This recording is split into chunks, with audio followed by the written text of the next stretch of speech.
சினிமாவில் முஸ்லீம்ஸ்னாலே ஒரு பெரிய தழும்பு இருக்கும். ஒரு சைனட் குப்பி மாதிரி ஒரு தாயத்து தலையணை மாதிரி தாயத்து போட்டிருப்பாங்க. ஒரு ஆப்கானிஸ்தான்லேருந்து வந்த மாதிரி ஜிப்பா போட்டிருப்பாரு. அவர் வந்து நிம்மேல்கேன்னு ஒன்று பேசுவார். அப்படிலாம் இல்லை. இங்கே வந்து இவங்க இங்கேயே பிறந்து வளர்ந்தாங்க. அவங்களுக்கு வந்து ஒரு ஒரு ஒரு ஒரு ஒரு கடவுள் நம்பிக்கையாக ஒரு மதம் உள்ள வருது. அந்த மதத்தை தான் அவங்க ஏற்றுக்கிட்டாங்க. வந்து ஸோ வாழ்க்கைங்கிறது எல்லாரும் மாதிரி தாங்க. கண்ணீர் சிரிக்கிறது, அழுகிறது, பிரிகிறது, தியாகம் பண்ணுறது, அர்ப்பணிக்கிறதுங்கிறது எல்லாருக்கும் இருக்கக்கூடிய எமோஷன் தான் அவங்களுக்கும் இருக்க வந்தது. காத்திருக்கிற பெண்களுடைய வலி பெரிய வலி வந்தது. அது வந்து அது இன்றைக்கும் வந்து தன் கணவன் காலையில் ஆஃபீஸ் போயிட்டு சாயந்தரம் வீடு திரும்பி வருவது வரைக்கும் காத்திருக்கிற பெண்ணுடைய பெயின்ங்கிறது அது வெளியே சொல்லவே முடியாது. ஆண்கள் வந்து தங்களோட வலியை ரொம்ப ஈஸியாக எக்ஸ்பிரஸ் பண்ணிட முடியும். ஆனால் பெண்கள் அப்படி வந்து எல்லார்ட்டையுமே எக்ஸ்பிரஸ் பண்ணிட முடியாது. அன்னைக்கு வந்து ஒரு லெட்டர் எழுதுறதுக்கு 1 வாரம் ஆகும். அந்த லெட்டர் போய் சேர்றதுக்கு வந்து 2 வாரம் ஆகும். அவர் படிச்சுட்டு திருப்பி வந்து பதில் லெட்டர் அனுப்பி வர்றதுக்கு 1 மந்த் ஆகிடும் வந்து. ஸோ அதே மாதிரி தான் கேசட்லையுமே அன்றைக்கி காலகட்டங்களில் அவங்க பேசுவாங்க. பேசி அனுப்பி அங்கேருந்து அந்த கேசட் வர்றதுக்கு ஒரு 1 மந்த் ஆகும் வந்து. ஸோ இன்னைக்கு மாதிரியான ஃபெசிலிட்டிஸ் அன்னைக்கு கிடையாது வந்து.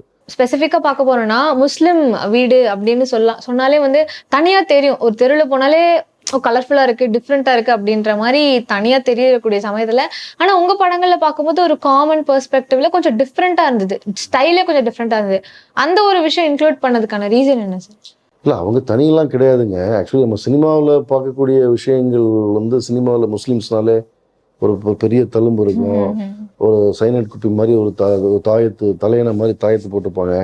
ஒரு ஆப்கானிஸ்தான்லேருந்து வந்த மாதிரி ஜிப்பா போட்டிருப்பாரு. அவர் வந்து நிம்மேல்கேன்னு ஒன்று பேசுவார். அப்படிலாம் இல்லை. இங்கே வந்து இவங்க இங்கேயே பிறந்து வளர்ந்தாங்க. அவங்களுக்கு வந்து ஒரு ஒரு ஒரு ஒரு கடவுள் நம்பிக்கையாக ஒரு மதம் உள்ள வருது. அந்த மதத்தை தான் அவங்க ஏற்றுக்கிட்டாங்க. வந்து ஸோ வாழ்க்கைங்கிறது எல்லாரும் மாதிரி தாங்க. கண்ணீர் சிரிக்கிறது, அழுகிறது, பிரிகிறது, தியாகம் பண்ணுறது, அர்ப்பணிக்கிறதுங்கிறது எல்லாருக்கும் இருக்கக்கூடிய எமோஷன் தான் அவங்களுக்கும் இருக்க வந்தது. ஸோ வீடுகளுமே பார்த்தீங்கன்னா வந்து நமக்கு வந்து அவங்க எல்லாரும் மாதிரியான வீடுகளாக தான் அவங்களுக்கும் இருக்கும். வந்து கலர்ஃபுல்லாக விஷயங்கள் இருக்குது அப்படிங்கிறது வந்து எனக்கு வந்து மேபி சினிமாவில் வந்து முஸ்லீம்ஸ்னால் இந்த ஃபாண்ட்டை யூஸ் பண்ணணும், முஸ்லீம்ஸ்னால் அந்த கலரை யூஸ் பண்ணணும் அப்படின்னு தொடர்ந்து பயன்படுத்தியிருக்காங்க. இப்போ நான் பார்த்த வரைக்கும் வந்து அப்படியான வீடுகள் கிடையாது. வந்து இப்போ என்னோடய படத்தில் மேக்ஸிமம் அந்த ஸ்டீரியோ டைப்பை பிரேக் பண்ணிட்டு தான் அந்த லொக்கேஷன்லாம் பண்ணியிருக்கோம். அதில் மீறி சில கலர்ஃபுல்லான விஷயங்கள் இருக்குது அப்படின்னா வந்து மேபி வந்து அந்த ஊருடைய அமைப்பு இருக்குது. ஏன்னா ஒவ்வொரு ஊர்லேயுமே முஸ்லீம்ஸ் ஒவ்வொரு லைஃப் ஸ்டைல் இருக்காங்க. வந்து அந்த படம் நடக்கக்கூடிய அந்த ஊர்லேருந்து இன்னொரு 5 கிலோமீட்டருக்கு போனால் அவங்களோட லைஃப் ஸ்டைல் வேறையாக இருக்கும். வந்து அந்த கலர் இருக்காது. வந்து மேபி அந்த ஊரோட கலராக இருக்கலாம். வந்து ஆனால் முஸ்லீம்ஸ்க்குன்னு ஒரு கலர் கிடையாது. வந்து ஓகே சார். அண்ட் இன்னொரு மெயினான விஷயம் நான் பார்த்ததுன்னா, அந்த கேசட்டை வந்து அவங்க கேட்பாங்க. அப்புறம் அந்த கேசட்டை பார்க்கும்போது கொஞ்சம் ரொம்பவே இப்படிலாம் இருந்திருக்காங்களா அப்படின்ற மாதிரி யோசிக்க தோணும். ஸோ அந்த ஒரு விஷயம் நீங்கள் எழுதும் போது எப்படி இருந்தது? இந்த படத்தினுடைய ரைட்டிங் ப்ராசஸ் வந்து எப்படி பண்ணீங்கன்னு கொஞ்சம் சொல்லுங்கள். இல்லை, இந்த படத்துடைய ரைட்டர் வந்து VS முகமது அமீன். அவர் என்னுடைய ஃப்ரெண்டு. பட் ஆனால் அந்த லைஃப் எங்கள் 2 பேருக்குமே காமனான லைஃப் தான். இந்த படத்தை வந்து எழுதும் போதும் சரி, எடுக்கும் போதும் சரி, என்னோடய முந்தைய படங்களை விட எனக்கு ரொம்ப எமோஷ்னலாக தான் எனக்கு மூவ் பண்ண நிறைய இடங்களில். இப்போ நீங்கள் சொல்லக்கூடிய அந்த கேசட் பேசக்கூடிய இடம்லாம் நான் வந்து எனக்கு ஒரு மாதிரி மூச்சு முட்டிடும் எடுக்கும்போது. ஏன்னா நான் வந்து எங்களுடைய சித்தி, எங்களுடைய ஃபேமிலியில் இருக்கக்கூடிய நிறைய பெண்கள் அடி பார்த்துருக்குறேன். எப்படின்னு கேட்டிங்கன்னா, காத்திருக்கிற பெண்களுடைய வலி பெரிய வலி வந்தது. அது வந்து அது இன்றைக்கும் வந்து தன் கணவன் காலையில் ஆஃபீஸ் போயிட்டு சாயந்தரம் வீடு திரும்பி வருவது வரைக்கும் காத்திருக்கிற பெண்ணுடைய பெயின்ங்கிறது அது வெளியே சொல்லவே முடியாது. ஆண்கள் வந்து தங்களோட வலியை ரொம்ப ஈஸியாக எக்ஸ்பிரஸ் பண்ணிட முடியும். ஆனால் பெண்கள் அப்படி வந்து எல்லார்ட்டையுமே எக்ஸ்பிரஸ் பண்ணிட முடியாது. அப்படி இருக்கக்கூடிய காலகட்டத்தில் இன்றைக்கி மாதிரி ஃபோன் மாதிரி டக்குன்னு போட்டு ஒரு லைவ் பார்க்குற மாதிரியோ இல்லை வந்து ஒரு வீடியோ கால் பண்ணிடுற மாதிரிலாம் அன்றைக்கி கிடையாது. அன்றைக்கி வந்து ஒரு லெட்டர் எழுதுறதுக்கு 1 வாரம் ஆகும். அந்த லெட்டர் போய் சேர்றதுக்கு வந்து 2 வாரம் ஆகும்.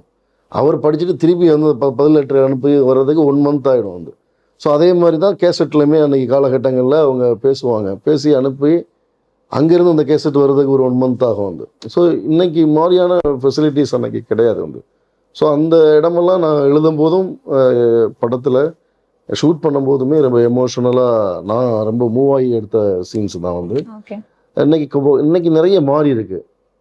இன்றைக்கி வந்து ஈஸியாக வந்து இந்த லைஃபோடைய டீட்டெயில் இருக்குல்ல, அது ரொம்ப ஈஸியாக யார் வேணாலும் பார்த்துடலாம், ஈஸியாக யார் வேணாலும் பேசிடலாம், ஈஸியாக யார் நம்பர் வேணாலும் வாங்கிடலாம்.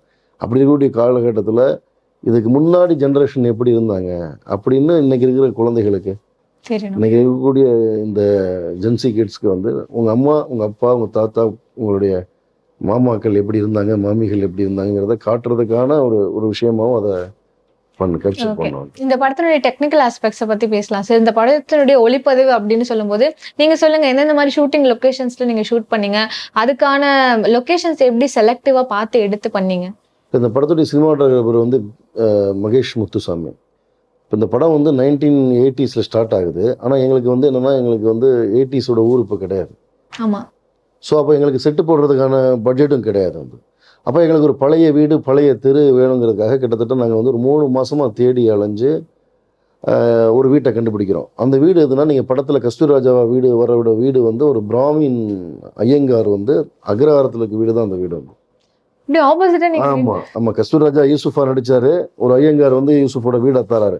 அதுதான் இந்த படத்துடைய பியூட்டி. இந்த படத்துடைய பியூட்டி இல்லை, தமிழ்நாடோட பியூட்டி அதுதான் வந்து. இங்கே எவ்வளோ ஹார்மோனிக்கலான வந்து ஹிந்து முஸ்லீம்ஸ் இருக்காங்கிறதுக்கான ஒரு எக்ஸாம்பிள் தான் அதை சொல்லணும் வந்து.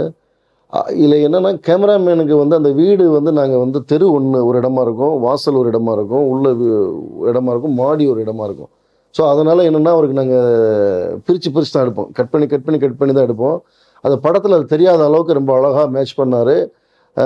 யூஸ்வலாக எல்லா ஊருங்களில் ஷூட் பண்ணுற மாதிரி, லொக்கேஷன் பண்ணுற மாதிரி முஸ்லீம்ஸ் ஊருக்குள்ளே ஷூட் பண்ண முடியாது. ஏன்னா உங்களுக்கு வந்து எல்லா தெருக்கள்லையும் பள்ளிவாசல் இருக்கும். அது நம்ம மைக் வச்சுக்க முடியாது. அப்புறம் யூஸ்வலாக வந்து எல்லா வீடுங்களையும் லைட் ஏற்ற முடியாது. அப்போ நான் ரொம்ப குறைவான ஃபெசிலிட்டிஸ் தான் நான் வந்து என்னுடைய கேமராமேனுக்கு கொடுத்தேன். அவர் மேக்ஸிமம் பெஸ்ட்டு கொடுத்தாரு.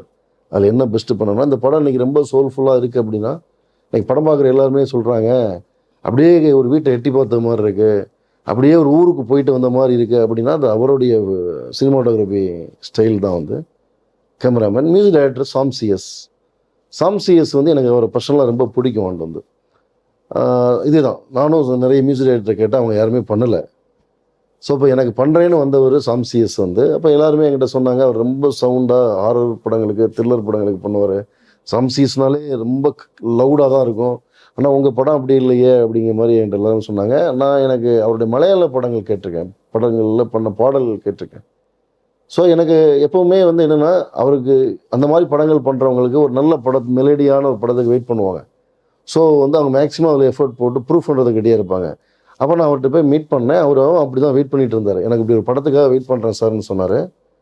ரொம்ப சூப்பர்வாக வந்து கிட்டத்தட்ட வந்து ரொம்ப ஃப்ளெக்சிபிளாக அவர் இருந்து ஒர்க் பண்ணி கொடுத்தாரு. இந்த படம் வந்து இன்றைக்கி எல்லா சீன்ஸும் ரொம்ப அழகாக எலிவேட் ஆகிருக்கு அப்படின்னா, சினிமாட்டோகிராஃபி மாதிரி சாம் சிஎஸ் விட்டு. இன்றைக்கி பாட்டு ரூஹே ரூஹேன்னு ஒரு பாட்டு வந்து பெரிய ஹிட்டு.